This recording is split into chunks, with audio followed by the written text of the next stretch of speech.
కాంగ్రెస్ ప్రభుత్వం వ్యవహరిస్తున్న రైతు వ్యతిరేక విధానాలను నిరసిస్తూ బీఆర్ఎస్ పార్టీ అధినేత కేసీఆర్ ఇచ్చిన పిలుపు మేరకు వేములవాడ పట్టణంలో చల్మెడ నివాసంలో ధర్నా నిర్వహించారు.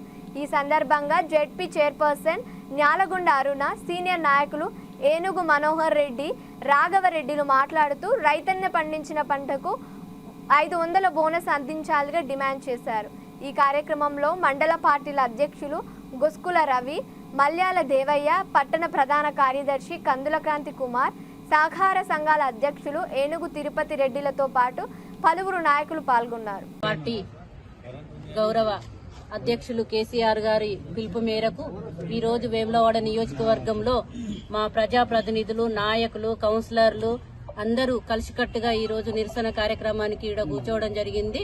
ఎందుకంటే రైతుల పక్షపాతి కేసీఆర్ గారు, ఆ పక్షపాతి అయిన రైతుకు న్యాయం జరిగేదాకా పోరాటం చేద్దామని మా అందరికి కూడా చెప్పడం జరిగింది.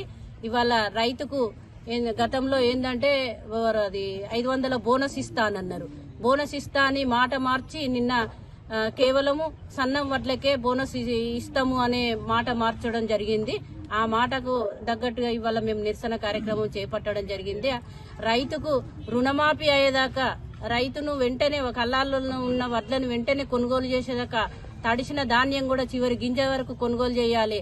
అన్నిటికీ కూడా రైతు పక్షపాతిన మేము నిలబడి ఇవాళ రైతుకు రుణమాఫీ అయ్యేదాకా, రైతు భరోసా ఇచ్చేదాకా, ఎందుకంటే రైతు బంధు అని మేము పెట్టి 10,000 ఇస్తే 15,000 ఇస్తామని చెప్పడం జరిగింది. ప్రజలు నమ్మి మోసపోవడం జరిగింది. కాబట్టి వాటిని అన్నిటికీ కూడా దృష్టిలో పెట్టుకుని రైతాంగం తరఫున ఇవాళ పోరాటము, నిరసన కార్యక్రమం చేపట్టడం జరిగింది.